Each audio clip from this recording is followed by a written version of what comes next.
Ayon sa isang senior advisors sa United States administration, ayon sa report mga kapatid ay parang itinutulak nito ang Israel na mauna nang umatake dito sa Iran kung sakasakaling kakailanganin na ang military action mga kapatid.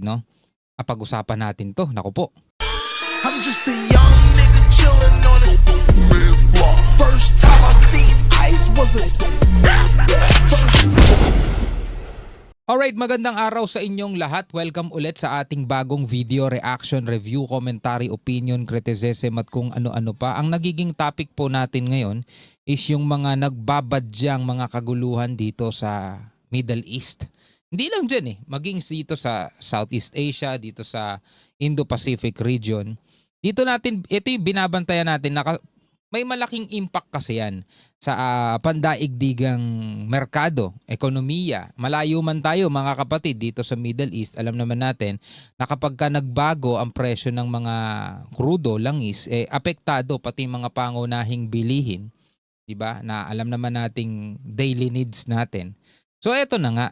Sabi rito sa report, senior advisors in the United States administration are reportedly pushing for Israel to strike Iran first if military action becomes necessary, kung kailangan na daw. Halimbawa, hindi nagtagumpay yung pag-uusap nitong US at saka ng Iran, kung kinakailangan na daw ng military actions, kung necessary na daw, parang pinupush ng Amerika etong Israel na mauna na umatake, believing this could help build domestic support for a broader campaign. The discussion come amid rising tensions over Iran's nuclear and missile programs and ahead of critical talks in Geneva as Washington balances diplomacy with pressure and military preparedness. Oo nga balancing diplomacy with pressure. Pine-pressure nila sa pamamagitan ng pagpapadala ng kanilang mga sandatahan, warship, 'di ba, aircraft carrier habang naikipag-usap. Parang sinasabi nila, sige, hindi kayo pumayag sa gusto namin. Nakapwesto na yung mga militar namin, 'di ba? Parang ganoon. Kaso hindi naman nila nadadala sa ganun ng Iran dahil alam natin ng Iran, mga tol, pumapalag din naman. So ano ang posibleng mangyari? Ito ang ating pag-uusapan. Bigyan natin ng reaction and commentary. Bago yan, syempre, huwag niyo kalimutan mag-subscribe. Click nyo na rin ang notification bell para ma-notify kayo whenever na may mga bago tayong reaction video tulad nito. At kung ikaw naman ay nanonood sa ating FB page, syempre huwag mo rin kalimutan mag-follow and like mga tol. Ulitin ko sa inyo hindi natin gusto ang kahit na anumang gera. Hindi natin sinusuportahan o hindi natin sinasang-ayunan ang kahit na anumang digmaan. Etong reaction video na to ay parang education na rin para malaman natin mga kapatid kung ano ba yung pwedeng kahinatnan, kung ano ba yung pwedeng maging dulot nitong mga ganitong klaseng kaguluhan. Bagamat tayo malayo dyan, ano ang epekto nito sa Pilipinas, So wag na natin patagalin pa, panoorin natin to mula rito sa Wiyon. Now, Donald Trump is weighing his options on Iran, and Israel is of course central to this entire equation. Behind closed doors, there are military scenarios that are being played out. Publicly, the rhetoric is hardening, and in such a critical juncture, Iran and the United States are meeting in Geneva, where the talks are now underway, isn't it? Ito yung mga sandatahan ng Amerika habang nagkakaroon ng pag-uusap ang Iran at ang Amerika, 'di ba, dito sa Geneva, is nakahanda na pinapunta na, dineploy na ng Amerika yung kanilang sandatahan dito sa Iran. Kumbaga, ready na anytime. Kung sakaling walang mangyari, anytime pwede silang umatake. At the same time, 'di ba, nagbanta rin naman ng Iran na kapag umatake ang Amerika sa kanila is magre-retaliate sila dito sa mga American bases na nasa Middle East. So, ang ginawa ng Amerika, para wala kayo masyadong mapinsala sa amin, inilipat ngayon nila yung kanilang mga assets, yung kanilang mga sundalo sa ibang lugar. Diba? Kumbaga talagang, alam mo yun, kumbaga sa boxing, nakaredy ka ng sumuntok at nakaredy ka na rin sumalag.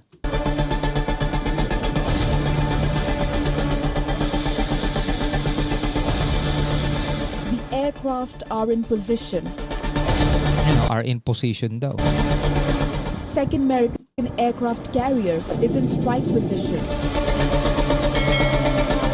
The targets are mapped. What remains is the decision. USS Gerald Ford leaves Crete as Iran talks begin.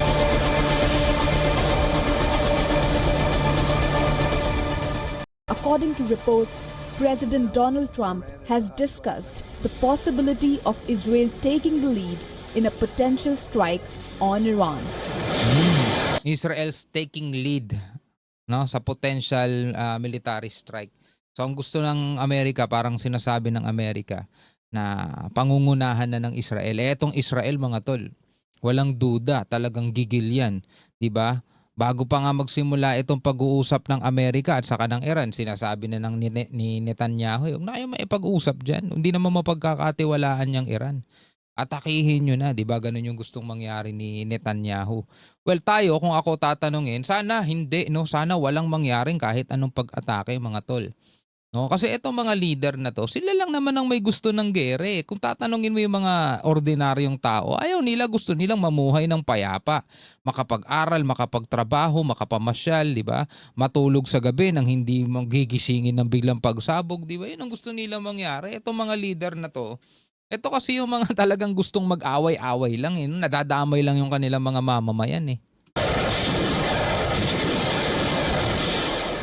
The logic is strategic.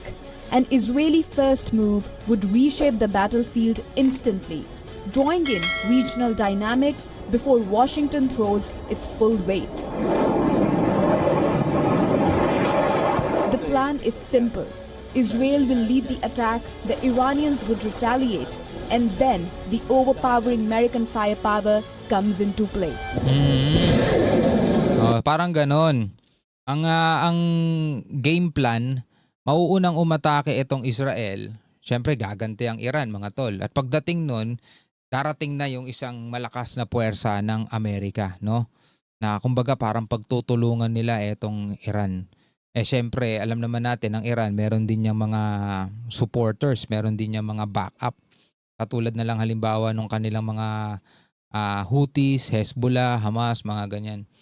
Tapos, hindi natin alam, mga tol, kung yung ibang bansa nakapanalig nila is makikisali. For example, Russia. Palagay ko Russia, hindi, no? Kasi syempre, Russia, meron din silang kabakbakan ngayon, itong Ukraine. China, hindi lalong nang hindi sasali ang China, mga tol. Talagang nanonood lang yan, di ba? Pwede yan, magbebenta sila ng mga armas dito sa Iran. Trump accused Iran of pursuing nuclear ambitions, though Tehran insists its program is for civilian purposes. The US said that Iran should declare that we will not have nuclear weapons. Well, the supreme leader has already said that we will not have nuclear weapons at all. Diba? O ba't ayaw nila subukan? Ayaw nila mag-risk, no? Diba? Kasi sinasabi ng Iran, supreme leader, hindi kami magkakaroon ng nuclear weapons. Etong nuclear program namin is for civilian purposes. No, para sa kanila. Kumbaga sa isang bansa, kasi yung karamihan ng mga bansa ngayon, nuclear powered na rin eh. Tayo, dapat matagal na tayong merong ganyan. Kung naituloy lang sana yung nuclear power plant natin dito sa Bataan, kung natuloy lang yun, mga tol, malaking tulong yun dito sa ating bansa. Maraming mga bansa ngayon ang nuclear powered na. Ngayon, yun ang gustong mangyari sana ng Iran. Yung nuclear nila is for civilian purposes. Pero sinasabi nga ng Amerika, ng Israel, hindi, gagamitin niya para gumawa kayo ng nuclear weapon ninyo. Sinasabi ng kanilang supreme leader na hindi nga namin gagamitin yan para sa aming nuclear weapon. Ito'y para sa mga mamamayan lang. Well, ayaw maniwala ng Amerika at saka ng Israel, 'di ba? At sinasabi nilang hindi mapagkakatiwalaan itong Iran, no? So ayaw nilang sumugal. Sige nga, tingnan natin kung hindi kayo gagawa. Pag itinuloy niyo yan, ibig sabihin sinungaling kayo. Parang ayaw nilang isugal yung ganung bagay, no? Kasi nga once na nakagawa na ng ganyan ang Iran, there's no going back, kumbaga. Meron na sila, at pag yun ay pinakawalan ng Iran, isang matinding pagbabago talaga ang mangyayari dito sa ating daigdig. Kasi once na nagpakawala ng ganyan ng Iran, hindi natin expect na hindi gaganti ang Amerika, meron din sila. Hindi natin ma-expect na hindi gagamit ng ganyan ng Russia, hindi gagamit ng ganyan ng China, ang North Korea, o baka magkaroon na talaga ng nuclear war. which is yun ay pwedeng tumapos, no, sa napakaganda nating daigdig na walang kapalit, mga tol, no? Hindi natin alam na kung ano ang sasapitin natin pag nangyari yun. Kaya ayaw din siguro sumugal nitong Amerika. No, kahit na sinasabi ng marami, karapatan naman ng bawat bansa na magkaroon sila ng ganyang sandatahan, ganyang klaseng teknolohiya. Diba? Halimbawa, yung ibang mga bansa, karapatan nila magkaroon ng nuclear power plant, for example, civilian purposes, nagagawa nila. Etong Iran lang talaga pinag-iinitan nila at pinagbabawalan nila. US Secretary of State Marco Rubio claims Tehran trying to build intercontinental ballistic missiles which are designed solely to strike America. They're trying to achieve intercontinental ballistic missiles. For example, you've seen them try to launch the satellites into space. You've seen them increasing the range of the missiles they have now. And clearly they are headed in the pathway to one day being able to develop weapons that could reach the continental U.S. Kasi sa ngayon hindi pa talaga kaya ng Iran eh. Wala pa silang sandata o missile na kayang umabot mismo sa kalupaan ng Amerika. Masyado kasing malayo. No? So ngayon, sabing gano'n ni Rubio, ay nagde-develop ang Iran at pinapataas pa nila yung range ng kanilang mga missile hanggang sa isang araw is maabot na nila yung target nila na makabuo ng missile na kayang umabot nga hanggang Amerika. Kaso, syempre ang Amerika, mga tol, is matindi ang radar niyan. Pag nakita nilang may paparating na missile sa kanila, galing pa sa malayo, kayang-kaya nilang i-intercept yun.